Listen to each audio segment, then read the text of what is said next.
Hello kids, how are you all? Hope you all are doing well and you all are must. Kids, today we are going to do worksheet number 67 and the date of today is 10/9/2021 and today we are going to do maths worksheet.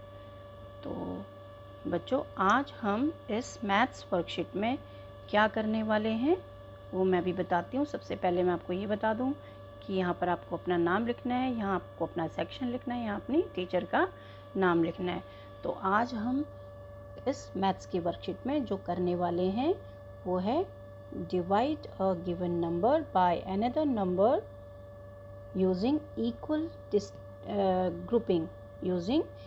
Grouping यानी कि एक number को दूसरे number से divide करना यानी कि भाग देना using equal grouping. Equal group में बांटकर एक नंबर को दूसरे नंबर से डिवाइड करना, ये आज हमारा इस वर्कशीट में टॉपिक है। तो चलिए बच्चों शुरू करते हैं आज की वर्कशीट। क्या लिखा हुआ है यहाँ पर? बारिश के मौसम में पहाड़ी इलाकों में बादल फटने की घटनाएं होती रहती हैं। इससे नदियाँ विकराल रूप धारण कर लेती हैं और भारी तबाही होती है। बाढ़ में लोग फंस जाते हैं और सरकार उनके लिए आवश्यकता अनुसार मदद पहुंचाने की कोशिश करती है। बाढ़ ग्रसित एक ऐसे ही क्षेत्र में 25 पैकेट राशन पहुंचाने की आवश्यकता थी और हेलीकॉप्टर द्वारा एक बार में केवल 5 पैकेट ही राशन को पहुंचाया जा सकता था। अब अमित और अंकिता ने इस विषय पर सोचा तो वे दोनों अपने अपने तरीके से ये बताने लगे कि हेलीकॉप्टर ने सभी 25 पैकेट पहुंचाने के लिए कितने चक्कर लगाए। तो अब आइए देखते हैं कि अमित का कौन सा तरीका है। अमित ने जो तरीका फॉलो किया वो ये है। उसने क्या किया, उसने देखा, उसने बोला कि कुल पैकेट जो हैं वो हैं 25।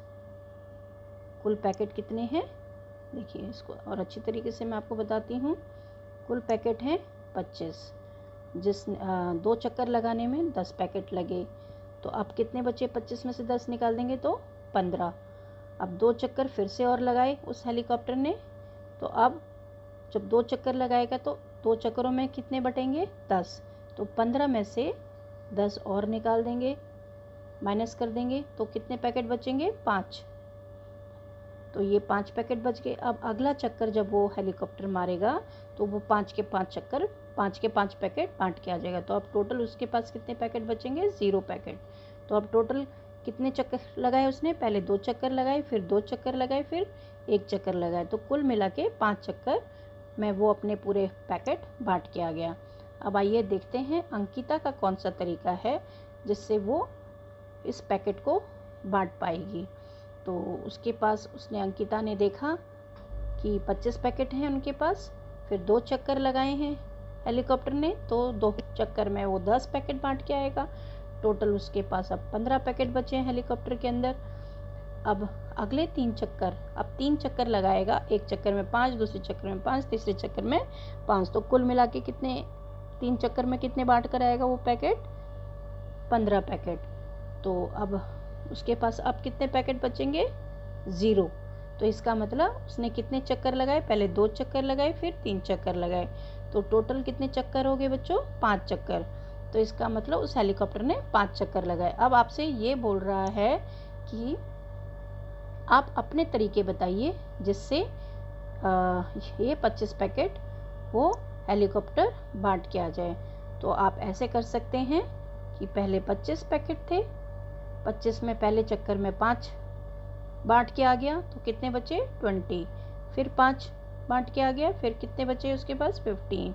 फिर 5 बांट के आया तो कितने बचेंगे? 10। फिर 5 बांट के आया तो कितने बचेंगे? 5। अब 5 जो बचे हैं उसमें फिर से एक चक्कर में 5 बांट के आएगा तो टोटल उसके पास बचेंगे 0। तो अब हमारे पास एक भी पैकेट नहीं बचा। तो पहले चक्कर में 5, दूसरे चक्कर में 5, तीसरे चक्कर में 5 पैकेट, चौथे चक्कर में 5 पैकेट और 5वें चक्कर में 5 पैकेट। तो अब उसके पास कितने चक्कर उसने बांटे हैं? 5 चक्कर। तो यहाँ पर भी हमारे पास 5 चक्कर ही हेलीकॉप्टर ने लगाए हैं।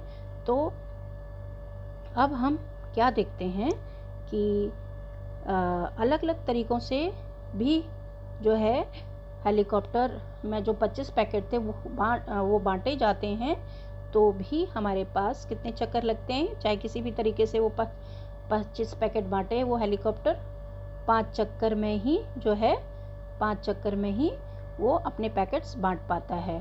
तो यहाँ पर हमने क्या देख रहे हैं हम कि जो ये 25 पैकेट थे 5 चक्कर में बांटे, तो कितने पैकेट बचे एक चक्कर में? 5। एक चक्कर में कितने पैकेट बटे हैं बच्चों? 5। तो हम इसको इस तरीके से भी लिख सकते हैं 25 divided by 5 is equal to 5। ठीक है, तो ये जो सिंबल है ये डिवाइड का सिंबल होता है। ठीक है, अब आगे हम पढ़ते हैं हमसे क्या क्वेश्चन पूछे गए हैं। अमित को 18 टमाटरों को बराबर संख्या में बांटकर 3 टोकरियों में रखना है, तो वह प्रत्येक टोकरी में कितने टमाटर रखेगा? इट मीन्स उसके पास 18 टमाटर हैं और उसको कितनी टोकरियों में बांटना है? 3 टोकरी में, एक टोकरी, दूसरी टोकरी और ये तीसरी टोकरी, और 18 टमाटर उसको उनमें डालने हैं। तो पहले एक टोकरी में 4 डाल देगा, दूसरी में 4, तीसरी में 4। अब उसके पास टोटल कितने टमाटर बट गए उसके तीनों टोकरियों में? 4 3 12, 4 + 4 8, 8 + 4 12। अब 12 टमाटर उसके जो है तीनों टोकरी में आ गए, 18 थे उसके पास। अब टोटल उसके पास 6 टमाटर और बच गए जो इसने इन तीनों टोकरियों में डालने हैं। तो 2 टमाटर इसमें डाल दिए, 2 टमाटर इसमें डाल दिए, 2 टमाटर इसमें डाल दिए, तो इसमें कितने हो गए उसके पास? 6। इसमें भी उसके पास 6 टमाटर हो गए, इसमें भी उसके पास 6 टमाटर हो गए। तो अब तीनों टोकरियों में उसके पास 6 टमाटर हो गए हैं। तो इस तरीके से उसको हर टोकरी में कितने टमाटर डल गए? 6। तो इसका आंसर 6 है। अब हम दूसरे क्वेश्चन में आते हैं। इसमें क्या बोला है? अंकिता के पास एक फ़ोटो एल्बम है में लगाने के लिए 54 फ़ोटो हैं। यदि एक पेज में केवल 6 फ़ोटो ही चिपकाए जा सकते हैं तो 54 फ़ोटो में एल्बम में कितने पेज भर सकते हैं? तो इस तरीके से अब हम आप देखेंगे कि 54 उसके पास फ़ोटोज़ हैं, हर पेज में 6 फ़ोटो चिपका सकती है वो, तो टोटल कितने पेजेस लगेंगे? हमने पेजेस बताने हैं कि कितने टोटल पेज उसके यूज़ होंगे इस एल्बम में। तो या तो आप ऐसे भी कर सकते हो, 54 में से 6 गया, ठीक है, कितना बचा? फिर जो बचेगा उसमें से फिर 6 माइनस करोगे, अगला पेज ख़त्म हो जाएगा। फिर जो बचेगा उसमें से फिर अगला पेज 6 माइनस करोगे। इस तरीके से भी आप कर सकते हो। तो अब आप देखेंगे कि क्योंकि एक पेज में 6 और टोटल उसके पास हैं 54, ठीक है, तो 6 9 54 होता है, 6 9s are 54 होता है। तो इट मीन्स हमारे पास एक पेज में 6 हैं और टोटल 9 पेजेस में ये 54 फ्रेम्स फ़ोटोज़ लगेंगी। ठीक है, इस तरीके से हमारी जो है एल्बम कंप्लीट हो जाएगी।